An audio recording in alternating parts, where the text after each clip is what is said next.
അസ്സലാമു അലൈക്കും വറഹ്മത്തുള്ളാഹി വബറകാതുഹു. അൽഹംദുലില്ലാ വസ്സലാത്തു വസ്സലാമു അലാ റസൂലില്ലാ. പ്രിയം നിറഞ്ഞ സഹോദരങ്ങളെ, ഇന്നിവിടെ ഒരു സാധാരണ രാഷ്ട്രീയ വിഷയത്തെക്കുറിച്ചല്ല എനിക്ക് സംസാരിക്കാനുള്ളത്.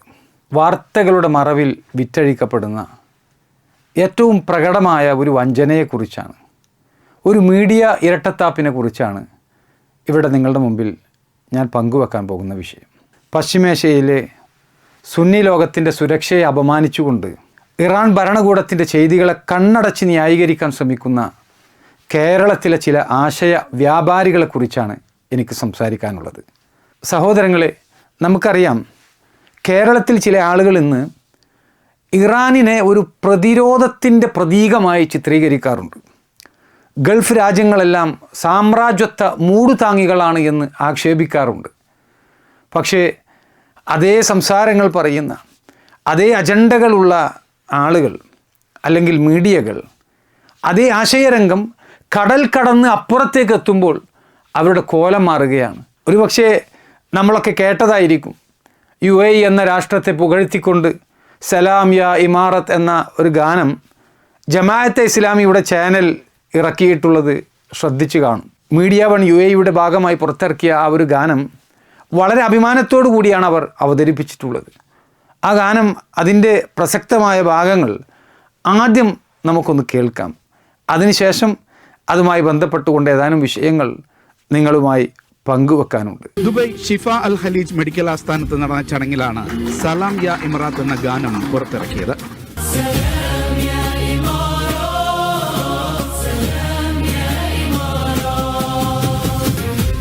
സംഘർഷകാലത്തും പ്രവാസികളെ ചേർത്ത് പിടിക്കുന്ന UAEയുടെ കരുതലിന് അഭിവാദ്യമർപ്പിച്ച് മീഡിയ വൺ ആരംഭിച്ച റെസിലിയന്റ് UAE ക്യാമ്പയിന്റെ ഭാഗമായാണ് ഈ ഗാനം തയ്യാറാക്കിയത്. കടൽ താണ്ടി മണൽ താണ്ടി പോരടിക്കും നമ്മൾ, കനൽ പദങ്ങൾ എത്ര എത്ര താണ്ടി വന്നു നമ്മൾ.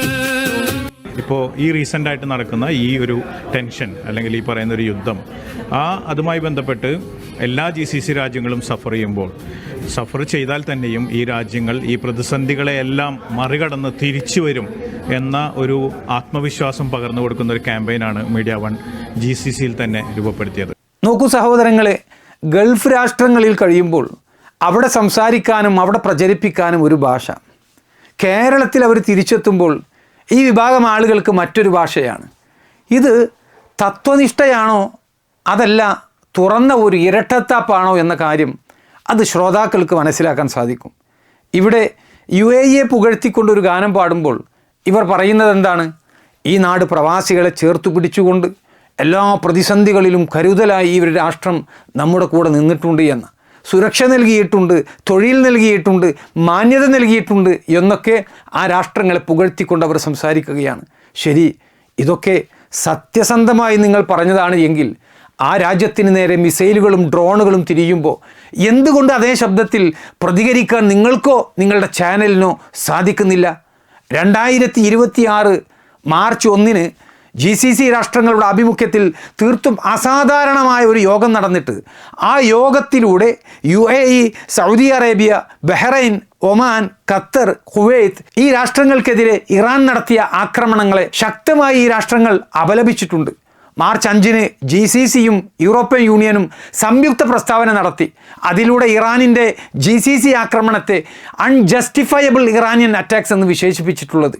നിങ്ങൾ മനസ്സിലാക്കണം, പശ്ചിമേഷ്യയിൽ ഈ ഒരു കുഴപ്പങ്ങളെല്ലാം ഉണ്ടാകുമ്പോൾ GCC രാജ്യങ്ങൾ തങ്ങളുടെ ഭൂപ്രദേശം ഇറാനിനെതിരായ ആക്രമണത്തിന് വിട്ടുകൊടുക്കുകയില്ല എന്ന് എത്രയോ തവണ വ്യക്തമാക്കിയിട്ടുള്ളതാണ്.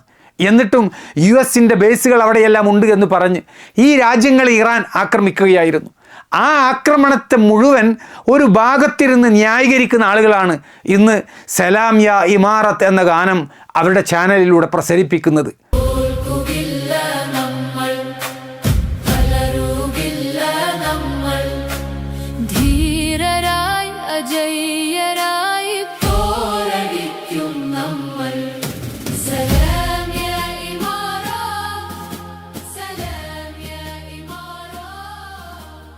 സഹോദരങ്ങളെ, ഇറാനിനെ നമ്മൾ വിലയിരുത്തേണ്ടത് മുദ്രാവാക്യങ്ങളിൽ നമ്മൾ കാണുന്ന സ്റ്റേറ്റ്മെൻറ്റുകളിലൂടെയല്ല, മറിച്ച് ഇറാനിൻ്റെ കഴിഞ്ഞ 40 വർഷത്തെ പ്രവർത്തന രീതി വിലയിരുത്തിക്കൊണ്ടാണ് ഇറാൻ എന്ന ഒരു രാഷ്ട്രത്തെക്കുറിച്ച് നമ്മൾ മനസ്സിലാക്കേണ്ടത്. 1979 ഇറാനിൽ നടന്ന വിപ്ലവത്തിന് ശേഷം ഇറാൻ ഭരണകൂടം ഒരു സാധാരണ രാഷ്ട്രമെന്ന നിലയിൽ നിലനിൽക്കുകയല്ല ചെയ്തിട്ടുള്ളത്, മറിച്ച് ഇറാനിലെ ഷിയായിസത്തിൻ്റെ വിപ്ലവം അത് കയറ്റുമതി ചെയ്യുന്ന ഒരു രാജ്യമായിക്കൊണ്ടാണ് ഇറാൻ പിന്നീട് ലോകത്തിൻ്റെ മുമ്പിൽ പ്രത്യക്ഷപ്പെടുന്നത്. അത് കൃത്യമായി തന്നെ മനസ്സിലാക്കാൻ ഇറാൻ ഭരണഘടനയിലെ ആർട്ടിക്കിൾ 154 എന്താണ് എന്നെങ്കിലും ചുരുങ്ങിയ പക്ഷം നമ്മൾ മനസ്സിലാക്കണം. ഇറാൻ ചേംബർ സൊസൈറ്റിയുടെ ഔദ്യോഗിക വെബ്സൈറ്റിൽ the constitution of Islamic republic of Iran എന്ന പേരിൽ അവരുടെ ഭരണഘടന പരസ്യപ്പെടുത്തിയിട്ടുള്ളത് നമുക്ക് കാണാൻ സാധിക്കും. അതിൽ ആർട്ടിക്കിൾ 154 അതിങ്ങനെയാണ് പറയുന്നത്: the Islamic republic of Iran has as it's ideal human felicity through out human society and considers the attainment of independence, freedom and rule of justice and truth to be the right of all people of the world. Accordingly, while scrupulously refraining from all forms of interference in the internal affairs of other nations, it supports the just struggles of the Mustad'afun against the Mustakbirun in every corner of the globe. മനുഷ്യ സമൂഹമൊട്ടാകെ മനുഷ്യൻ്റെ ക്ഷേമ സാക്ഷാത്കാരമാണ് Iran Islamic റിപ്പബ്ലിക്കിൻ്റെ ലക്ഷ്യം. സ്വാതന്ത്ര്യവും വിമോചനവും നീതിയുടെയും സത്യത്തിൻ്റെയും ആധിപത്യവും ലോകത്തിലെ സകല മനുഷ്യർക്കും അവകാശമാണെന്ന് അത് കരുതുന്നു. അതിനാൽ മറ്റു രാജ്യങ്ങളുടെ ആഭ്യന്തര കാര്യങ്ങളിൽ നിന്ന് മറ്റു ഇടപെടലുകളൊന്നും നടത്താതെ വിട്ടുനിൽക്കുന്നതോടൊപ്പം ലോകത്തിൻ്റെ ഏത് കോണിലുമുള്ള മുസ്തഅഫൂനുകളുടെ നീതിയുക്തമായ പോരാട്ടങ്ങൾക്ക് മുസ്തക്ബിറൂനുകൾക്കെതിരെ അത് പിന്തുണ നൽകുന്നു എന്നാണ് ഇതിൻ്റെ അർത്ഥം. ഇവിടെ എന്താണ് ഇറാൻ അവരുടെ ഭരണഘടനയിൽ പറയുന്നത്? മറ്റു രാജ്യങ്ങളുടെ ആഭ്യന്തര കാര്യങ്ങളിലൊന്നും ഇടപെടുകയില്ല എന്നാണ്. എന്നാൽ ലോകത്തിൻ്റെ ഏത് കോണിലുള്ള മുസ്തഅഫൂനുകളായ ആളുകൾക്ക്, അതായത് ദുർബലരായ അടിച്ചമർത്തപ്പെട്ട ആളുകൾക്ക്, അവരടിച്ചമർത്തിയ മുസ്തക്ബിറൂനുകളായ അഥവാ അഹങ്കാരികളായ ആളുകൾക്കെതിരിൽ, അധികാരം കാട്ടുന്ന മേൽക്കോയ്മ പ്രകടിപ്പിക്കുന്ന ആളുകൾക്കെതിരിൽ എല്ലാ സഹായങ്ങളും ഇവർ നൽകും എന്നാണ് ഇറാൻ തൻ്റെ ഭരണഘടനയിൽ അവകാശപ്പെടുന്നത്. അങ്ങനെ അധികാരവർഗത്തിനെതിരെ പല രൂപത്തിലുള്ള പോരാട്ടങ്ങൾ നടത്താൻ ഇറാൻ ഭരണകൂടം കഴിഞ്ഞ 40 വർഷമായി പ്രവർത്തിച്ചു കൊണ്ടിരിക്കുകയാണ്. ആ പ്രവർത്തനങ്ങളെയാണ് പ്രായോഗിക തലത്തിൽ അതിനെ പലരും പ്രോക്സി ഇടപെടലുകളായിട്ട് വിമർശിക്കുന്നത്. ഈ വിമർശനം സത്യമാണ് എന്നുള്ളത് ജമാഅത്തെ ഇസ്ലാമിയുടെ പാളയത്തിലുള്ള ആളുകളും മനസ്സിലാക്കിയിട്ടുള്ള കാര്യങ്ങളാണ്. അതിനുള്ള ഏറ്റവും വലിയ ഉദാഹരണമാണ് IPH പുറത്തിറക്കിയ ഷിയയിസം ഒരു ആത്മവിചാരണ എന്ന ഗ്രന്ഥത്തിൽ അതിന് അവതാരിക എഴുതിയ പത്രാധിപനും വിവർത്തകനുമൊക്കെയായ VA കബീർ സാഹിബ് ഇങ്ങനെ എഴുതിയത്: ഇറാൻ വിപ്ലവത്തോടെയാണ് മുസ്ലിം ലോകത്ത്, വിശിഷ്യ അറബ് നാടുകളിൽ വ്യാപകമായ ഷിഈ വിരുദ്ധ തരംഗം ദൃശ്യമാവുന്നത്. ഷിഈ വിരുദ്ധ പുസ്തകങ്ങളുടെ ഒരു പ്രളയം തന്നെ ഇക്കാലത്ത് ഉണ്ടായതായി ഈജിപ്ഷ്യൻ പത്രപ്രവർത്തകനായ ഫഹ്മി ഹുവൈദി എഴുതുകയുണ്ടായി. ആഭ്യന്തര രംഗം ഭദ്രമാക്കുന്നതിന് മുൻഗണന നൽകുന്നതിന് പകരം വിപ്ലവം കയറ്റുമതി ചെയ്യുക എന്ന ഇറാൻ നേതൃത്വത്തിൻ്റെ വിവേകശൂന്യമായ നയവും ഇതിന് ഒട്ടൊക്കെ പ്രകോപനമുണ്ടായിട്ടുണ്ടെന്നും കാണാതിരുന്നുകൂടാ. ഇവിടെ ജമാഅത്തെ ഇസ്ലാമിയുടെ ലേഖകൻ എഴുതിയ ഈ വരികൾ വളരെ പ്രസക്തമാണ്.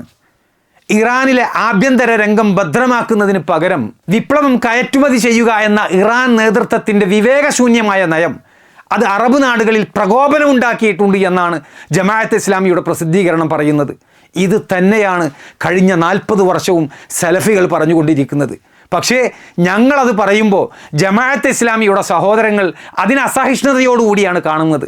സഹോദരങ്ങളെ, നമ്മൾ മനസ്സിലാക്കണം, ഒരു രാജ്യം സ്വന്തം സൈന്യത്തെ നേരിട്ട് അയക്കാതെ മറ്റൊരു രാജ്യത്തിൻ്റെ അകത്ത് ആയുധധാരികളായ സംഘങ്ങളെ ഉപയോഗപ്പെടുത്തിക്കൊണ്ട് മറ്റു രാജ്യങ്ങളിൽ തൻ്റെ സ്വാധീനം ചെലുത്തുന്ന ഒരു രാഷ്ട്രീയമുണ്ടല്ലോ, അതാണ് ഇറാൻ സ്വീകരിച്ചിട്ടുള്ള പ്രോക്സി മിലീഷ്യ രാഷ്ട്രീയം.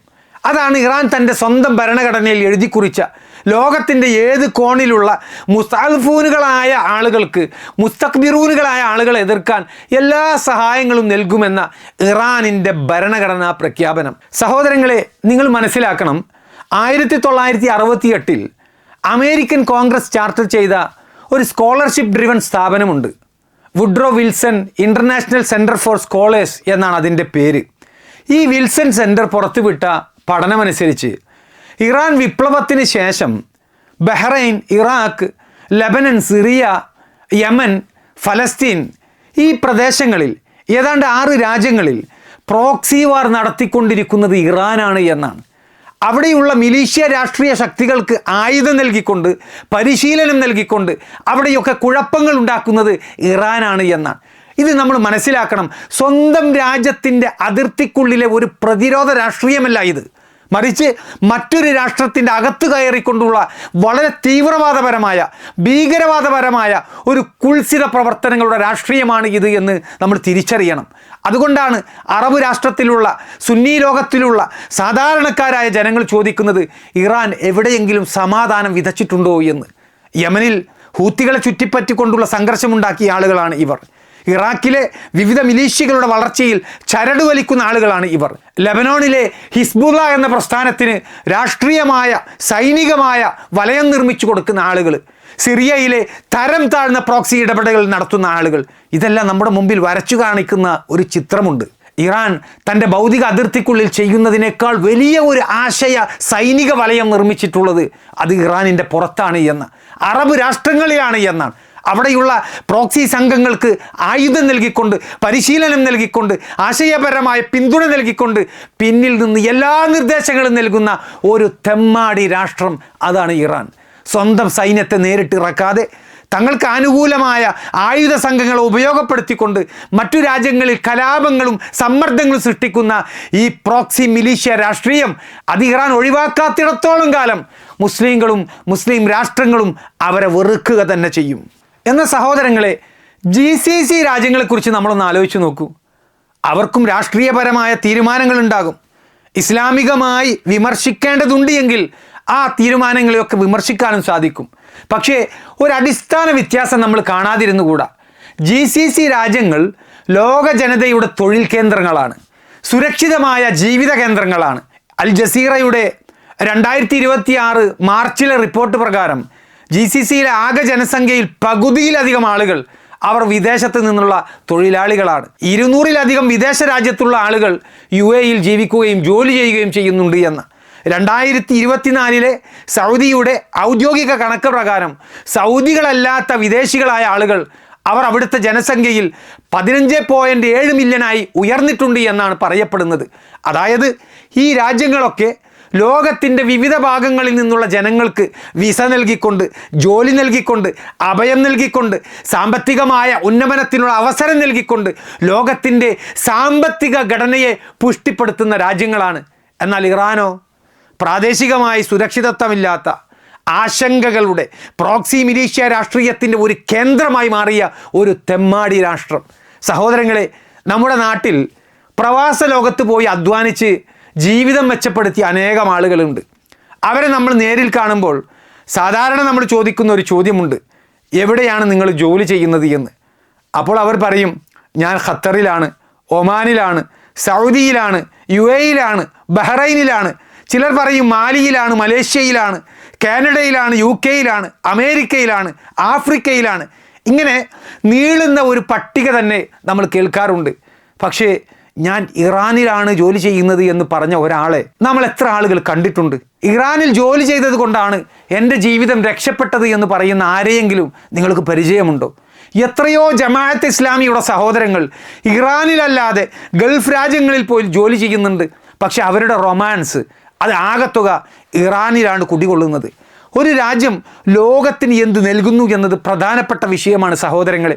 ജീവിതം പടുത്തുയർത്താൻ ജനങ്ങൾ പ്രതീക്ഷിക്കുന്ന രാജ്യങ്ങളും യുദ്ധവികാരം കയറ്റുമതി ചെയ്യുന്ന ഭരണകൂടങ്ങളും ഒരുപോലെയല്ല എന്ന് നമ്മൾ തിരിച്ചറിയണം.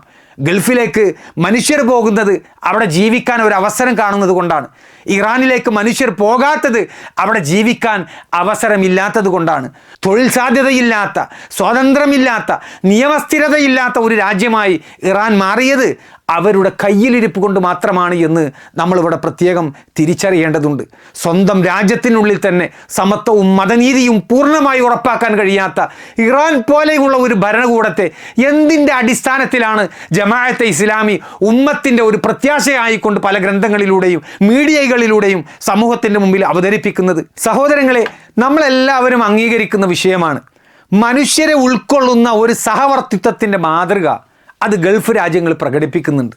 എന്നാൽ ഇറാൻ ഭരണകൂടം അവർ സുന്നി സമൂഹങ്ങളോടും അയൽ രാജ്യങ്ങളോടും മാനവികമായ നീതിപൂർവമായ ഒരു സമീപനം പുലർത്തുന്നതിൽ ഒരു വട്ടമല്ല പലവട്ടം പരാജയപ്പെട്ടിട്ടുള്ള ഒരു രാഷ്ട്രമാണ്.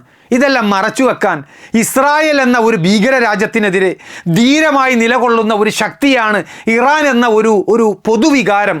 അത് പലപ്പോഴും ജമാഅത്തെ ഇസ്ലാമി മുസ്ലിം സമൂഹത്തെ പതിവായി ചൂഷണം ചെയ്യാൻ ഉപയോഗിക്കുന്ന ഒരു ആയുധമാക്കാറുണ്ട്. എന്നാൽ വസ്തുനിഷ്ഠമായി ഒരു വിഷയം പരിശോധിച്ചാൽ അവിടെ നമുക്ക് കൃത്യമായി ബോധ്യപ്പെടും, ഗൾഫ് രാജ്യങ്ങളെ ദുർബലപ്പെടുത്താൻ, അയൽ രാജ്യങ്ങളിലെ സമാധാന അന്തരീക്ഷം തകർക്കാൻ ചില ഘട്ടങ്ങളിൽ ഇസ്രായേലുമായുള്ള രഹസ്യ സൗഹൃദ ബന്ധം, ചില താല്പര്യങ്ങൾ അത് ഉപയോഗപ്പെടുത്തിയ ഒരു പാരമ്പര്യമാണ് ഇറാനിൻ്റെ രാഷ്ട്രീയത്തിൽ കുടികൊള്ളുന്നത് എന്ന് നമ്മൾ തിരിച്ചറിയണം. അതിൻ്റെ ഏറ്റവും വലിയ ഉദാഹരണമാണ് 1985-86 കാലത്ത് അമേരിക്കയിൽ വൻ വിവാദമായ ഇറാൻ കോൺട്ര അഫയറിൽ അമേരിക്കൻ ആയുധങ്ങൾ ഇസ്രായേൽ ഇടനിലക്കാരനായി നിന്നുകൊണ്ട് ഇറാനിലേക്ക് രഹസ്യമായി എത്തിച്ചത്. അന്ന് ഇസ്രായേൽ എന്ന ഭീകര രാഷ്ട്രത്തെ മധ്യസ്ഥനാക്കിക്കൊണ്ട് അമേരിക്കൻ ആയുധങ്ങൾ ഇറാനിൽ വാരിക്കൂട്ടാൻ കാരണമെന്താണ്? ഇറാനിൻ്റെ യഥാർത്ഥ രാഷ്ട്രീയ സ്വഭാവം മനസ്സിലാക്കിയിട്ടുള്ള ആളുകൾക്കൊക്കെ അതിൻ്റെ ഉത്തരമറിയാം. പുറത്തൊരു ഭാഷയും മറവിൽ മറ്റൊരു ഭാഷയും ഇടപാടുകളും നടത്തുന്ന ആളുകൾ. ഇതാണ് ഇറാനിൻ്റെ ഇഖ്വാനുൽ മുസ്ലിമൂനിൻ്റെ ജമാഅത്ത് ഇസ്ലാമിയുടെയൊക്കെ ഒരു സമാനമായിട്ടുള്ള സ്വഭാവം നമുക്ക് കാണാൻ കഴിയുന്നത്. ഇവിടെ നമ്മൾ തിരിച്ചറിയേണ്ട ഒരു വസ്തുതയുണ്ട്. കുതന്ത്രം പ്രയോഗിക്കുന്ന ആളുകൾ ആരായാലും അവരെപ്പോഴും വിജയിക്കണമെന്നില്ല. അവരുടെയൊക്കെ നാശം വളരെ സമീപത്ത് തന്നെയുണ്ട് എന്നത് ചരിത്രങ്ങൾ നമുക്ക് നൽകുന്ന പാഠങ്ങളാണ്. അതുകൊണ്ട് തന്നെ സഹോദരങ്ങളെ, ഇന്നത്തെ ഇറാൻ ഇസ്രായേൽ ഏറ്റുമുട്ടലിനെ നമുക്ക് ലളിതമായി ഹക്കും ബാത്തിലും തമ്മിലുള്ള ഒരു പോരാട്ടമാണ് എന്ന് പറയാൻ സാധിക്കുകയില്ല. മുള്ളിനെ മുള്ളുകൊണ്ടെടുക്കുന്നത് പോലെ രണ്ട് അധിനിവേശ സ്വാധീന രാഷ്ട്രങ്ങൾ തമ്മിലുള്ള, രണ്ട് തെമ്മാടി രാഷ്ട്രങ്ങൾ തമ്മിലുള്ള ഒരു ഏറ്റുമുട്ടലായിട്ടാണ് ഈ ഒരു വിഷയത്തെ പല വിശ്വാസി സമൂഹങ്ങളും നോക്കിക്കാണുന്നതും ആ വിഷയത്തെക്കുറിച്ച് അഭിപ്രായ പ്രകടനങ്ങൾ നടത്തുന്നതും. ഒരാൾ മറ്റൊരാളെ പ്രതിരോധിക്കുന്നു എന്നതുകൊണ്ട് മാത്രം ആരും സ്വയം നീതിയുടെ ഒരു പ്രതീകമാകുന്നില്ല. മറിച്ച് നാളിതുവരെയുള്ള അവരുടെ പ്രവർത്തനങ്ങളുടെ ഒരു ചരിത്രമാണ് അവരുടെ യഥാർത്ഥ മുഖം നമുക്ക് തുറന്നു കാണിച്ചു തരുന്നത്. സഹോദരങ്ങളെ, നമുക്കറിയാം GCC രാജ്യങ്ങൾ ആവർത്തിച്ചു പറഞ്ഞ കാര്യമാണ്, പശ്ചിമേഷ്യയിലെ വിഷയങ്ങളിൽ സംവാദങ്ങൾ നടത്തണം, ഡിപ്ലോമസി വേണം, എല്ലാവരുടെയും സുരക്ഷ കാത്തു സൂക്ഷിക്കണം, കടൽ ഗതാഗത സ്വാതന്ത്ര്യം അത് ലോകത്തിന് ആവശ്യമാണ്, അത് തടസ്സപ്പെടുത്തരുത് എന്ന്. അങ്ങനെ ഒമാനും പാകിസ്ഥാനും ഒക്കെ നടത്തിയ മധ്യസ്ഥ ശ്രമങ്ങളെ പ്രശംസിച്ചുകൊണ്ട് ഗൾഫ് രാജ്യങ്ങൾ മുന്നോട്ട് വന്നിട്ടുള്ള നമുക്ക് കാണാൻ സാധിക്കും. ഇതാണ് ഒരു ഉത്തരവാദിത്ത ബോധമുള്ള രാഷ്ട്രങ്ങളുടെ ഭാഷ. എന്നാൽ മറുവശത്ത് സംഭവിക്കുന്നത് എന്താ? ഇറാൻ അവരെയൊക്കെ തകർക്കാനുള്ള ശ്രമങ്ങളാണ് നടത്തിക്കൊണ്ടിരിക്കുന്നത്. ഇറാനിൻ്റെ ആക്രമണങ്ങൾ സൗദിയുടെ ജുബൈൽ പെട്രോകെമിക്കൽ ഇൻഡസ്ട്രിയുടെ വളരെ നിർണായകമായ അടിസ്ഥാന സൗകര്യങ്ങളിലേക്ക്, ഗൾഫിൻ്റെ ജലസുരക്ഷയുമായി ബന്ധപ്പെട്ട ഡിസാലിനേഷൻ സംവിധാനങ്ങളിലേക്കൊക്കെ വഴിതിരിച്ചുകൊണ്ട് പരിഹരിക്കാൻ കഴിയുന്ന ഒരു രാഷ്ട്രീയ തർക്കത്തെ ജനങ്ങളുടെ വെള്ളവും ജീവിതവും സമ്പദ് വ്യവസ്ഥയും സുരക്ഷയുമൊക്കെ ഭീഷണിപ്പെടുത്തുന്ന ഒരു നിലയിലേക്ക് കൊണ്ടെത്തിക്കാൻ അക്രമികളായ ഇറാൻ ഭരണകൂടത്തിന് യാതൊരു മടിയുമുണ്ടായിട്ടില്ല എന്നുള്ളതാണ് നമ്മൾ തിരിച്ചറിയേണ്ടത്. സഹോദരങ്ങളെ, ഈ വിഷയത്തിൽ നമ്മുടെ നിലപാട് അത് വളരെ വ്യക്തമായിരിക്കണം. ഇവിടെ പറയുന്ന കാര്യങ്ങൾ ഏതെങ്കിലും ഒരു രാജ്യത്തിലെ സാധാരണ പൗരന്മാരുടെ ദുരിതത്തിൽ ആഹ്ലാദം പ്രകടിപ്പിക്കാൻ വേണ്ടിയിട്ടല്ല, മറിച്ച് ഇറാനിൻ്റെ രാഷ്ട്രീയ നയത്തെയും അതിനെ കേരളത്തിൽ വെള്ളപൂശാൻ വേണ്ടി പരിശ്രമിക്കുന്ന ജമാഅത്തെ ഇസ്ലാമിയുടെ രാഷ്ട്രീയത്തെയും ഒക്കെ വളരെ ശക്തമായി ആശയതലത്തിൽ എതിർക്കുക എന്നുള്ളതാണ് ഈ സംസാരത്തിൻ്റെ ഉദ്ദേശം. പ്രവാസ ജീവിതത്തിൽ UAE അനുകൂലിച്ചുകൊണ്ട് പാടിപ്പുകഴ്ത്തിക്കൊണ്ട് മീഡിയ ചാനൽ രംഗത്തു വന്നപ്പോൾ കേരളത്തിൽ ഇറാനിൻ്റെ ആക്രമണ രാഷ്ട്രീയത്തെ അഭിമാനമായി ചേർത്ത് പിടിക്കുന്നവരുടെ ഒരു കപടമുഖം അത് ജനങ്ങൾ കാണാതെ പോകരുത്. ഇത് തുറന്ന ധാർമ്മികമായ വഞ്ചനയാണ്. ഇന്ന് നമ്മുടെ യുവാക്കളെ ഏറ്റവും കൂടുതൽ വഞ്ചിക്കുന്നത് ബോംബുകളും മിസൈലുകളുമല്ല, മൂല്യവേഷം കെട്ടിയ ഇത്തരം മാധ്യമ ഇരട്ടത്താപ്പുകളാണ്. ഇത് നമ്മൾ തിരിച്ചറിയണം, ഇത് നമ്മൾ തുറന്നു പറയണം. എന്നിട്ട് അതിനെ ആദർശപരമായി ആരോഗ്യപരമായി സംവാദങ്ങളിലൂടെ അതിനെ തകർത്തെറിയാൻ നമുക്ക് സാധിക്കണം. കേരളത്തിലെ മീഡിയ വൺ സ്റ്റുഡിയോകളിൽ നിന്ന് നമ്മൾ കേൾക്കുന്ന ഇറാനിയൻ റൊമാൻറ്റിസം ഉണ്ട്, അതിൽ നമ്മൾ വീണുപോകാൻ പാടില്ല. ഗൾഫിൽ കഴിയുമ്പോൾ UAE പുകഴ്ത്തുന്ന ഗാനം കേരളത്തിലെത്തുമ്പോൾ ഇറാനിൻ്റെ പ്രോക്സി രാഷ്ട്രീയത്തെ മൃദുവായി അവതരിപ്പിക്കുന്ന ഒരു ഭാഷ, ഇതാണ് ജമാഅത്തെ ഇസ്ലാമിയുടെ ആദർശ സ്ഥിരതയില്ലാത്ത ഒരു കാഴ്ചപ്പാട്. ഒരു വശത്ത് GCC രാജ്യങ്ങളുടെ അവസരങ്ങളും സുരക്ഷയും ഒക്കെ ഉപയോഗിക്കുകയും മറുവശത്ത് അവർക്കെതിരായ ആക്രമണങ്ങളെ ചെറുതാക്കി കാണിക്കുകയും ചെയ്യുന്ന ഒരു സ്വഭാവം. സഹോദരങ്ങളെ, യാഥാർത്ഥ്യത്തെ മറച്ചുവെച്ചുകൊണ്ട് വികാരത്തെ വഴിതെറ്റിക്കുന്ന ഒരു രാഷ്ട്രീയ കപടതയാണ് ഈ ഇറാനിയൻ റൊമാൻറ്റിസം. മുദ്രാവാക്യങ്ങളിലും ഗാനങ്ങളിലും പ്രഭാഷണങ്ങളിലും ഇറാനെ ഒരു വീരകാവ്യമായി ഉയർത്തിക്കാട്ടുന്ന ഈ ഒരു കൂട്ടർ സലാം യാ ഇമാറത്ത് എന്ന് പാടി കരുതലിൻ്റെ നാട് എന്ന് വിളിക്കുകയാണ് ആ ഒരു ഭൂമികയിൽ നിന്നുകൊണ്ട് അവർ ചെയ്യുന്നത്. ജമാഅത്ത് ഇസ്ലാമിയുടെ ഈ ഒരു മീഡിയ സംസ്കാരം ഇത് വിശകലനമല്ല, അത് ഇറാനിയൻ റൊമാൻറ്റിസമാണ്. ഇത് മാധ്യമ നിഷ്പക്ഷതയല്ല, ഇത് ഡബിൾ ഫേസ് ആണ്. അവരുടെ ഒരു ഇരട്ട മുഖമാണ്. ഗൾഫിലെത്തിക്കഴിഞ്ഞാൽ എമിറാത്തിൻ്റെ മാനവിക മുഖത്തെ പുകഴ്ത്തുകയും കേരളത്തിലെത്തിക്കഴിഞ്ഞാൽ ഇറാനിയൻ റൊമാൻറ്റിസത്തെ വിൽക്കുകയും ചെയ്യുന്ന ഈ ഒരു മാധ്യമ ഇരട്ടത്താപ്പ് ഇത് ഒരു സത്യസന്ധമായ നിലപാടല്ല. ഇത് തുറന്ന ഒരു ഇരട്ട മുഖമാണ് എന്നുള്ളത് നമ്മൾ തുറന്നു തന്നെ പറയണം. ഈ മുഖമാണ് ജൂതരാഷ്ട്രമായ ഇസ്രായേലിനുള്ളത്. ഈ മുഖമാണ് ഷിഈ രാഷ്ട്രമായ ഇറാനിലുള്ളത്. ഈ മുഖമാണ് അറബ് നാടുകളിൽ പുതുരാഷ്ട്ര നിർമ്മിതിക്ക് വേണ്ടി പണിയെടുക്കുന്ന ഇഖ്വാനികൾക്കുള്ളത്. ഈ മുഖമാണ് ഇന്ത്യ ഉപഭൂഖണ്ഡത്തിലെ ജമാഅത്തെ ഇസ്ലാമിക്കുമുള്ളത്. അല്ലാഹു സുബ്ഹാനഹു വ തആല ഇത്തരം കപടമുഖം പ്രകടിപ്പിക്കുന്ന ദുരന്തവാഹകരിൽ നിന്ന് ഈ ഒരു ഉമ്മത്തിനെ മുഴുവൻ കാത്തു രക്ഷിക്കുമാറാകട്ടെ. വസല്ലല്ലാഹു വസല്ലമ വബാറക അലാ നബിയിന മുഹമ്മദിൻ വഅലാ ആലിഹി വസഹ്ബിഹി അജ്മഈൻ വൽഹംദുലില്ലാഹി റബ്ബിൽ ആലമീൻ. ഇന്നൽ ഉലമാഅ ലം യുവർരിസു ദിർഹമൻ വലാ ദീനാറൻ വഇന്നമാ വറസു അൽ ഇൽം